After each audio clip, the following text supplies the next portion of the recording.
Hello. So, eto na lang yung natitirang paksiw. Alam mo, one of the best itong ulam na paksiw. Bakit? Kasi dito ako nag-slim eh. Usually ito yung kinakain ko. Dati kain ng kain. Sige, kahit ano. Kaso tumataba ako. So, isa ito sa nakapagpaslim sa akin dahil lagi akong fish.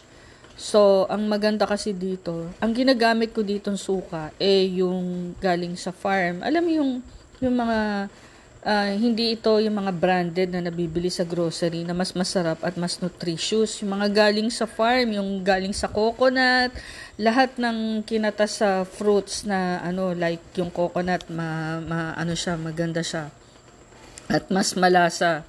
So, nilalagyan ko siya ng konting ACV, at saka konting asukal, brown sugar, at saka yung coco cider ang nilalagay ko. So, dito, ang masarap dito sa paksiw, ito lutong lutong Pilipino.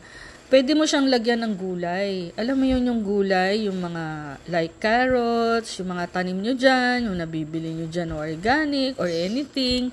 Lagyan nyo ng ready siya tsaka mas nakakatipid sa pagluto dahil minsan tinatamad ka ng magluto. So, itong paksiw ang the best talaga. So, nag-Spanish sardines din ako dati kaso ang mahal na ngayon ng oil. Ang maganda sana olive oil kaso ang mahal at saka mamantika. Pero the best din talaga yung Spanish sardines. Pero mas nakakatipid to kasi ever since na ito na yung lagi kasi kami may ulam. Although kahit ito laging ulam, nagluluto pa rin ako, iba yung para sa anak ko. So, eto, the best talaga ang paksiw. Ano ba to? May